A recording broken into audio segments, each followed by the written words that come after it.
नमस्कार, आप देख रहे हैं न्यूज 24। मैं हूं विप्रेश माथुर। दिल्ली के दंगल में अब सीएम योगी की एंट्री हो गई है। गुरुवार को सीएम योगी ने दिल्ली की 3 विधानसभा सीटों पर जनसभा की और आम आदमी पार्टी पर जमकर निशाना साधा। जिन सीटों पर योगी ने जनसभा की वो पूर्वांचलियों के प्रभाव में है। इन वोटर्स को साधने के साथ ही सीएम योगी ने हिंदुत्व कार्ड भी खेला। लेकिन सवाल यहां पर यह है कि दिल्ली में आम आदमी के सियासी किले को ढहाने में यूपी के सीएम योगी कितने उपयोगी साबित होंगे। हमारी ये रिपोर्ट देखिए।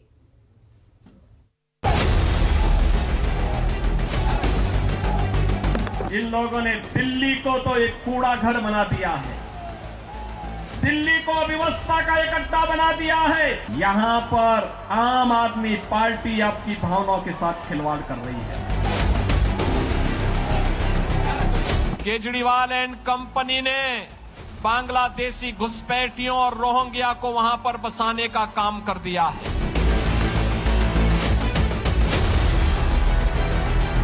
अरविंद जी, एक दिन आप भी अपने मंत्रियों के गिरोह को लेकर के जाइए और यमुना जी में डुबकी तो लगाइए थोड़ा।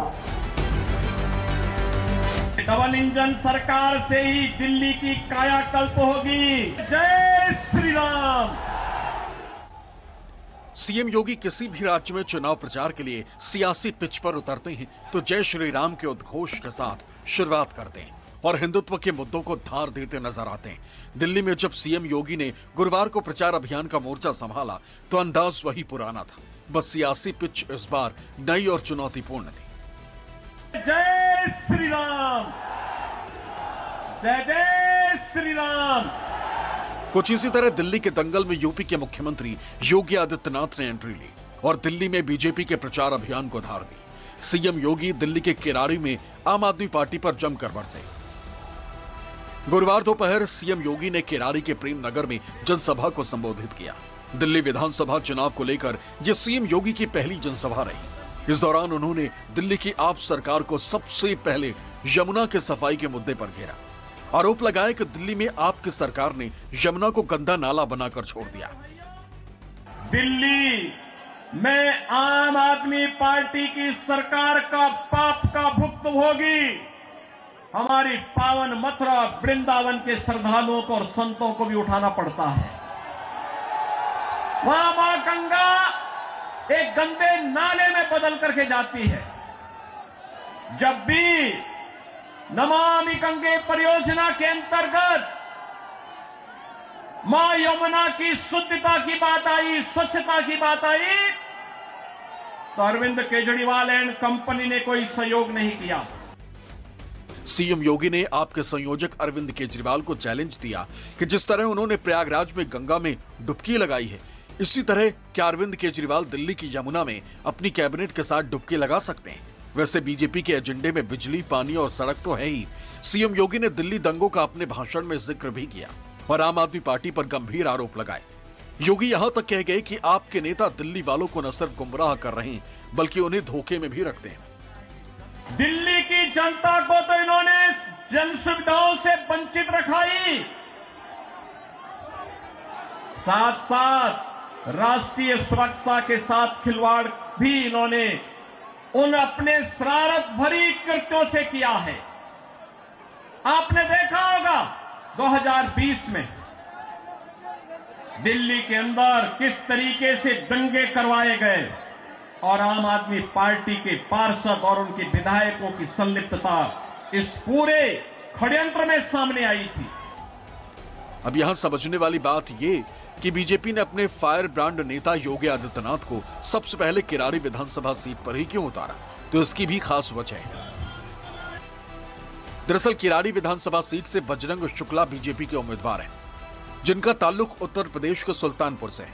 किराड़ी सीट पर पूर्वांचलियों की अच्छी खासी संख्या है जो इस सीट के नतीजों को प्रभावित करती है। बीजेपी ने दिल्ली चुनाव में पूर्वांचलियों का मुद्दा जोर शोर से उठाया है। दरअसल केजरीवाल ने वोटर लिस्ट में फर्जी नाम जोड़ने के संबंध में चुनाव आयोग से शिकायत की थी, जिसे बीजेपी ने पूर्वांचलियों से जोड़ दिया और आरोप लगाया कि केजरीवाल पूर्वांचलियों को फर्जी वोटर बता रहे हैं। उत्तर प्रदेश, बिहार, झारखंड के लोग, प्रवासी लोग जब आते हैं यहां तो यहां करके मेहनत मजदूरी करके अपनी एक जगह बनाते हैं। उन लोगों को जितनी परेशानी पिछले 10 साल की आम आदमी पार्टी सरकार ने दिया है उतना और किसी को नहीं दे सकते। मालिक है ना, सही बात है। आप तो जब चाहोगे, आपको जब भी अपमान करना है पूर्वांचल के लोगों को, उत्तर प्रदेश बिहार के लोगों को आप टारगेट कर देते हो। जहां एक तरफ इन्होंने पूर्वांचल समाज को उजाड़ने का पूरा प्लान बनाया है दिल्ली के अंदर भारतीय जनता पार्टी ने, मैं ये कहना चाहूंगा कि जब से आम आदमी पार्टी बनी है हम लोगों ने दिल्ली के अंदर पूर्वांचल समाज को सम्मान देने और उनको बसाने का काम किया है। दिल्ली में 3 जगह जनसभा को संबोधित करते हुए सीएम योगी आदित्यनाथ ने हिंदुत्व के मुद्दे को धार दी। सीएम योगी हिंदुत्व और राष्ट्रवाद पर राजनीतिक विषाद बिछाते नजर आए। सवाल इस बात पर भी उठाया कि आप बांग्लादेशियों के फर्जी आधार कार्ड बनवाती। मध्य प्रदेश में महाकाल का महालोक है तो उत्तर प्रदेश के विंध्यवासिनी में मां विंध्यवासिनी का धाम भी एक नए कॉरिडोर के रूप में विकसित हुआ है।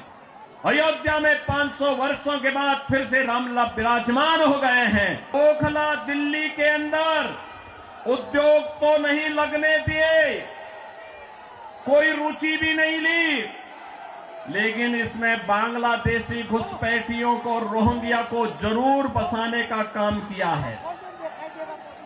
आम आदमी पार्टी के नेताओं के घर में आधार बनाने की मशीन के माध्यम से आधार बांटे जाते हैं इन बांग्लादेशी घुसपैठियों को।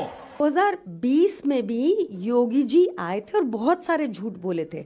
आपको परिणाम दिखा रिजल्ट में भाजपा के।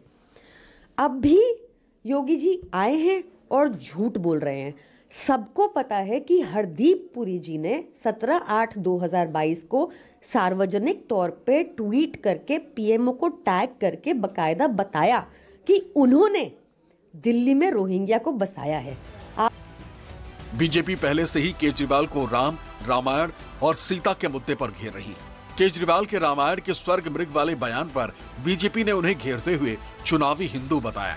ऐसे में सीएम योगी भी इस मुद्दे पर केजरीवाल को कटघरे में खड़ा करते हुए नजर आए। सीएम योगी ने केजरीवाल और आपको पुजारी ग्रंथियों को सम्मान राशि देने की चुनावी घोषणा पर घेरा।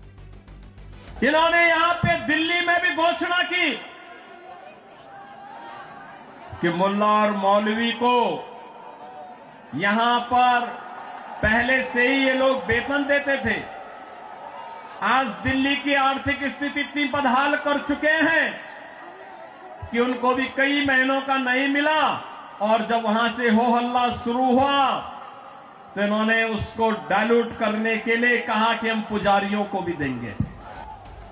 दिल्ली में सीएम योगी के प्रचार में एंट्री ने दिल्ली का सियासी तापमान बढ़ा दिया। एक ही दिन में सीएम योगी ने दिल्ली की 3 विधानसभा सीटों पर जनसभा को संबोधित किया।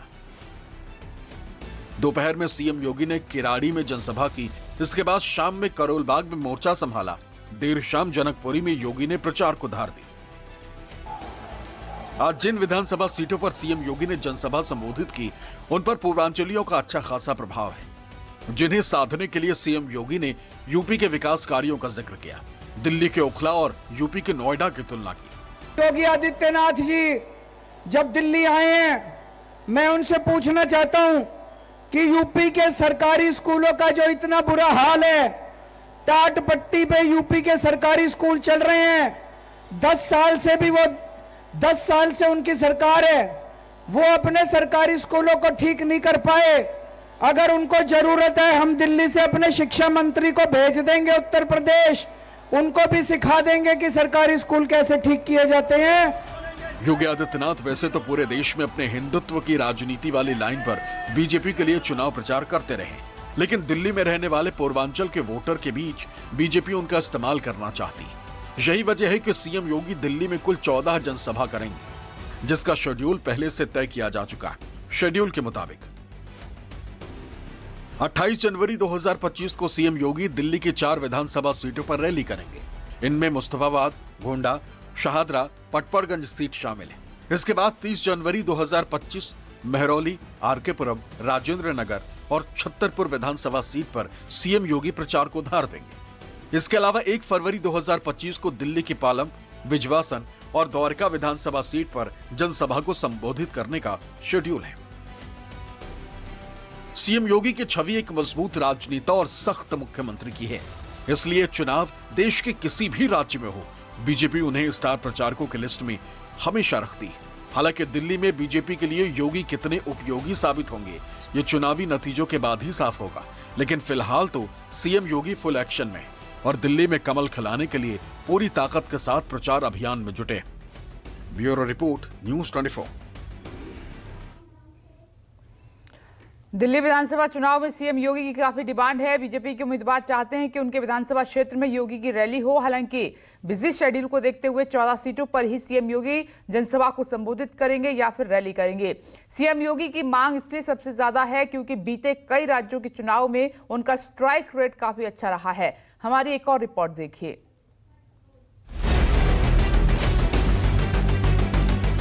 कोई ऐसी गलती मत कर देना कि जो आपस में बंटे।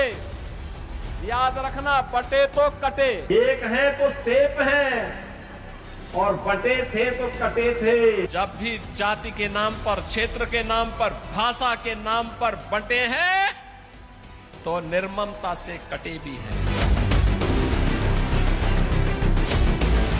दिल्ली को यहां पर आम आदमी पार्टी की, केजरीवाल के नेतृत्व की सरकार ने नरक बना दिया है।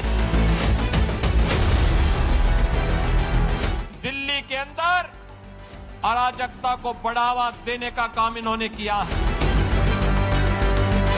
आम आदमी पार्टी ने एक सुनियोजित साजिश के अंतर्गत बांग्लादेशी घुसपैठियों को, रोहिंग्या को जरूर बसाने का काम किया है।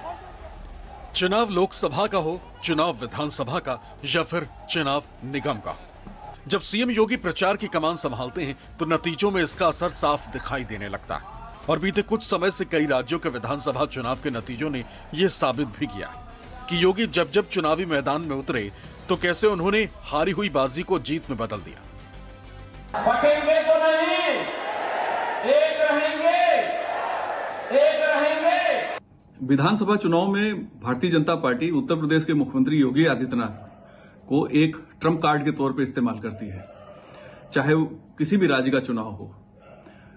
दिल्ली के चुनाव में भी 14 सीटों पर योगी जी के भाषण होने हैं। अब योगी जी की डिमांड क्यों ज्यादा होती है? क्योंकि उनका भाषण सीधा, सरल और फोकस किए हुए होता है। वो जो कुछ कहना चाहते हैं बिना लाग लपेट के, साफ सुथरी सीधी भाषा में सरल शब्दों का इस्तेमाल करते हुए जनता को संप्रेषित कर देते हैं। और ये जो इनकी कला है, ये इनको एक अलग एक्स फैक्टर देती है। दिल्ली में सीएम योगी के जनसभा की भारी डिमांड है। बीजेपी उम्मीदवार चाहते हैं कि सीएम योगी उनके विधानसभा क्षेत्र में जनसभा को संबोधित करें। इसकी एक वजह सीएम योगी का चुनावी स्ट्राइक रेट है। वो जिस सीट पर प्रचार करते हैं वहां से उम्मीदवार की जीत पक्की मानी जाती है। स्ट्राइक रेट भी इसी तरफ इशारा करता है। अगर कुछ महीने पहले हुए महाराष्ट्र विधानसभा चुनाव की बात करें तो यहां सीएम योगी ने 24 विधानसभा सीटों पर प्रचार किया था, जिनमें से महायुति उम्मीदवारों को 22 सीटों पर जीत मिली। इससे पहले हरियाणा के विधानसभा चुनाव हुए थे। हरियाणा के 14 सीटों पर सीएम योगी प्रचार के लिए उतरे। हालांकि एनडीए गठबंधन को 9 ही सीटों पर जीत मिल सकी। जम्मू के विधानसभा चुनाव में योगी ने 4 सीटों पर प्रचार किया और चारों ही सीटों पर जीत मिली। यहां सीएम योगी का स्ट्राइक रेट 100% रहा। वहीं मध्य प्रदेश में भी स्ट्राइक रेट काफी अच्छा रहा। जहां की 29 सीटों पर सीएम योगी ने जनसभा की और 22 सीटों पर जीत का परचम लहराया था। योगी जी के जो भी भाषण होंगे दिल्ली में, वो बीजेपी के वोटरों को बूस्ट करेंगे, बीजेपी के आधार को बढ़ाएंगे। और आम जनता जिस बात को सोचती है उस बात को योगी जी अपने शब्दों में कह देते हैं। पहले कहा जाता था जहां न पहुंचे रवि वहां पहुंचे कवि। अब जनता के मन में जहां न पहुंचे दूसरे नेता वहां पहुंचते हैं योगी। इन राज्यों के अलावा त्रिपुरा में सीएम योगी ने 2 दिन में 6 रैलियां और रोड शो किए थे। इन सब में कमल खिला और राज्य में बीजेपी की सरकार बनी।